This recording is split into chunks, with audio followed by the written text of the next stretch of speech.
नमस्कार, आदाब, सत श्री अकाल, जय भीम, जोहार। मेरा नाम है नवीन कुमार।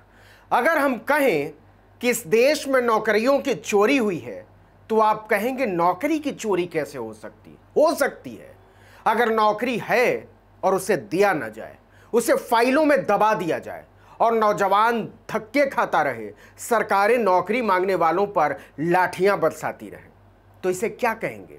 नौकरी की चोरी ही तो कहेंगे। और ऐसा वो सरकार करे जो नौकरियों के बाढ़ के नाम पर सत्ता में आई हो और हकीकत में नौकरियों का अकाल पैदा कर दिया हो, रोजगार छीन लिए हों, काम छीन लिए हों, आम आदमी की कमाई और बचत दोनों में आग लगाकर अपने दोनों हाथ सेक रही हो।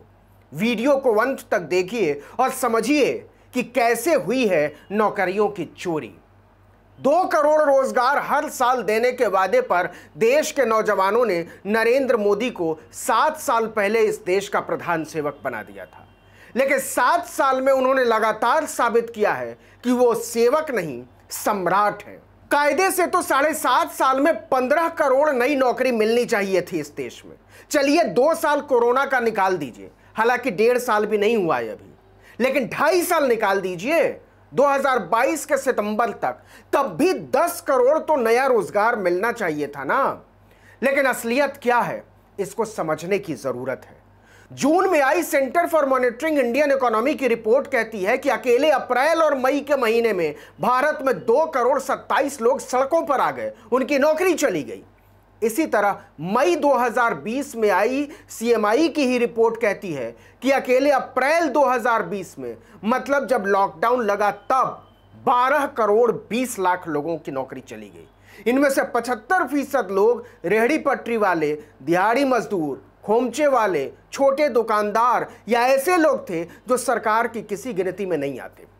लेकिन सितंबर 2020 में आई रिपोर्ट कहती है कि मई से अगस्त के महीने में 60 लाख ऐसे लोगों की नौकरी चली गई जो एसी कमरे में बैठकर पतलून, कोट, टाई पहनकर कंप्यूटर खटखटाया करते थे। अपने आप को मजदूर नहीं, साहब समझा करते थे। आपने पिछले 7.5 साल में कभी नहीं सुना होगा कि 1 करोड़ लोगों को एक साथ नौकरी मिल गई है। 1 करोड़ छोड़ दीजिए, एक मुश्त 1 लाख नई नौकरी तक का ठोस हिसाब नहीं दिया है सरकार ने। अगर मैं गलत बोल रहा हूं तो दुरुस्त कीजिएगा, कमेंट बॉक्स में लिखिएगा। चलिए आज देश के सबसे बड़े सूबे उत्तर प्रदेश की बात करते हैं। वहीं से रामराज की रोशनी पूरे देश में फैलाना चाहती है बीजेपी। यहां के मुख्यमंत्री भी एक योगी हैं। योगी मतलब हम मान कर चलते हैं सीधा सरल, भेदभाव न करने वाला, छल प्रपंच रहित। देखिए, मैंने आपको हंसने के लिए नहीं कहा था, गलत बात है। मैंने कोई मजाक वाली बात नहीं की है, गंभीर बात है, हंसते नहीं है। अखबारों ने छापा है कि सूबे में 74,000 खाली पदों पर भर्ती होने वाली है। सुनने में यह बहुत अच्छी खबर लगती है, लेकिन ठीक से सोचिए तो लगता है पढ़े लिखे नौजवानों के साथ यह कितना बड़ा धोखा है।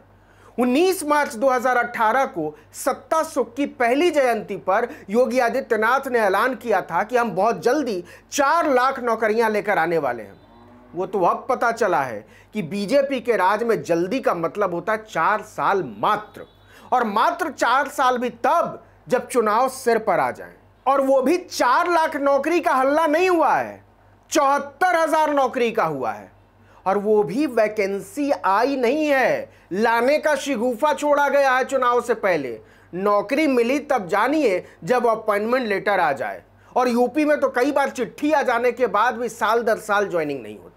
देखिए कि 2019 में 69,000 शिक्षकों की वैकेंसी आई थी, रिटन इंटरव्यू सब हो गया, लेकिन आज तक उन सब की ज्वाइनिंग नहीं हुई है। अभी काउंसलिंग ही चल रही है। यह हालत तब है जब मई 2020 में हाईकोर्ट ने आदेश दिया था कि 3 महीने के भीतर भर्ती प्रक्रिया को पूरा कीजिए।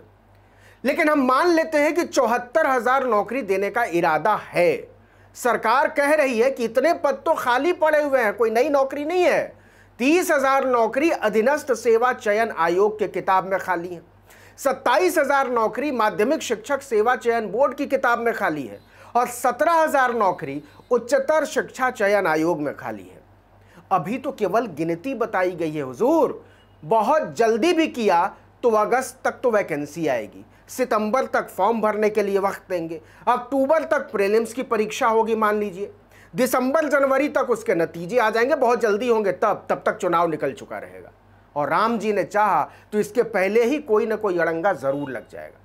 लेकिन मैं क्यों कह रहा हूं कि नौजवानों की नौकरी की चोरी हुई है? इसलिए कह रहा हूं कि इन 74,000 पदों के खाली होने का पता तो सरकार को शपथ के अगले दिन भी था, लेकिन वो पढ़े लिखे नौजवानों को काम और रोजगार के लिए छटपटाते हुए देखती रही। उत्तर प्रदेश में बेरोजगारी की हालत यह है कि 19 अगस्त को उत्तर प्रदेश अधीनस्थ सेवा चयन आयोग की प्रीलिम्स परीक्षा होनी है। इस परीक्षा में 20,73,540 छात्र बैठ रहे हैं। और जानते हैं वैकेंसी कितनी है? लगभग 25,000। मतलब हर 82 उम्मीदवार में से केवल एक को नौकरी मिलेगी अधिकतम, अगर मिली तो। और अभी तो प्रीलिम्स की ही परीक्षा होने वाली है। देखिए कि कोरोना की पहली दूसरी लहर निकल गई, लाखों लोग उत्तर प्रदेश में इलाज के लिए तड़पते रहे, और अभी भी तीसरी लहर की तैयारी तमाम राज्य कर रहे हैं। लेकिन उत्तर प्रदेश का सच क्या है, मैं नौकरियों के संदर्भ में बात कर रहा हूं। चिकित्सा स्वास्थ्य महासंघ के मुताबिक राज्य में नर्सों और पैरामेडिक स्टाफ के 10,000 से अधिक पद खाली पड़े हैं। 6,000 पद तो नर्सों के खाली हैं, लगभग 3,000 पद फार्मासिस्ट के खाली हैं।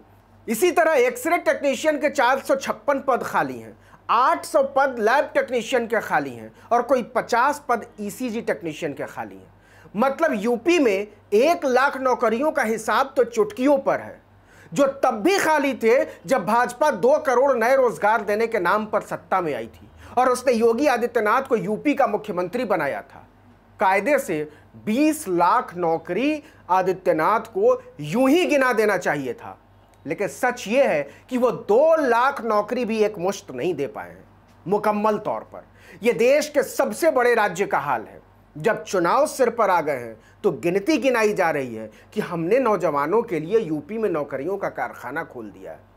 चिंता मत कीजिए, इस साल अयोध्या में और भव्य दिवाली मनाए जाने का ऐलान हुआ है। भव्य मंदिर होगा, सरयू में स्नान होगा, दान पुण्य का इंतजाम होगा। बेरोजगार आदमी की जिंदगी में और क्या चाहिए? इस वीडियो में इतना ही, लेकिन अगर आपने आर्टिकल 19 इंडिया को अब तक सब्सक्राइब नहीं किया तो फौरन कर लीजिए। बेल आइकॉन दबाइए, घंटी जैसी आकृति लाइक कीजिए और कमेंट करके बताइए हमारा वीडियो आपको कैसा लगा और कौन से मुद्दों पर आप हमसे वीडियो की उम्मीद करते हैं। लाइक और सब्सक्राइब जरूर कर लीजिएगा। नमस्कार।